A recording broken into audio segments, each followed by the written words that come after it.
so small that you start at an angle and it might roll before this thing because it has less holding it. So again,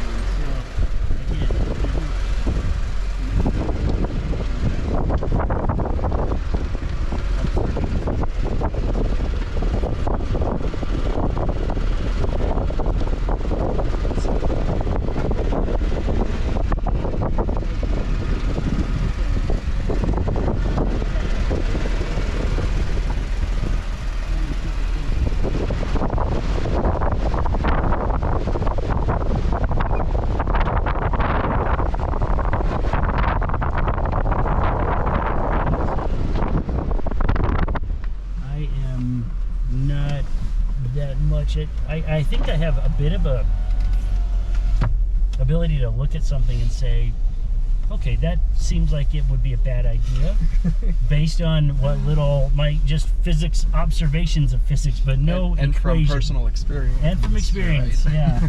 Experience trumps any kind of paper knowledge. It can, yeah. So that was a fun little. That was cool. Yeah. A little more of an obstacle there, especially really that showed sandstone. The capabilities of yeah, and then we locked the axle and showed how you could pop right up that hill in reverse. Right, the way it just gripped. But it makes sense, yeah. My little TJ has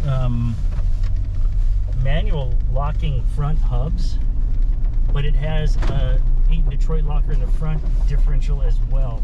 Okay. So what I have, but it's re-geared, and I forgot again the gear ratio on that Jeep. It was re-geared, so it has a low ratio. It gets terrible gas mileage because it's running at higher RPMs with that higher torque. Right.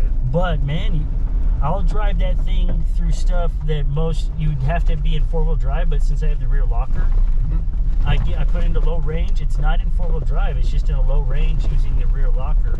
Okay. And I'll climb stuff that would require four-wheel drive for a lot of vehicles. Wow. Then if I get out and actually lock in the hubs, but I have to get out of the vehicle, turn the old switch. I don't know if you've seen those manual hubs. Yeah, I grew up with those sorts of things, so it's not a big deal for me. Yeah. Where you actually get out, there's a little dial on the end of the hub, and you lock it.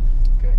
And then I'll have a front and rear differential locked in, and that little Jeep will climb a tree, but it'll fall over in the process. So I try to avoid climbing trees in it. But I've had it on crazy angles, up and down, with the lockers engaged. You're joking about climbing a tree, right? Well, if you had a big fat tree, you could actually nose up to it.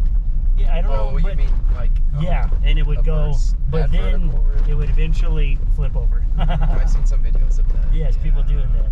Like concrete walls. Even. Yes, that kind of stuff. Okay. Now, I do have to have enough of an approach angle, though. I think my front bumper would hit your average tree. If I had enough of an angle, though, I could get it uncomfortably steep. But when your locker is engaged, your steering is shot because you no longer have that differential rotation. So your outside tire isn't allowed to rotate slower than the inside tire in your turns, and it really throws off when you're steering. moving, like when you're more on like when you're cruising, not. You don't really notice it in when you're on a trail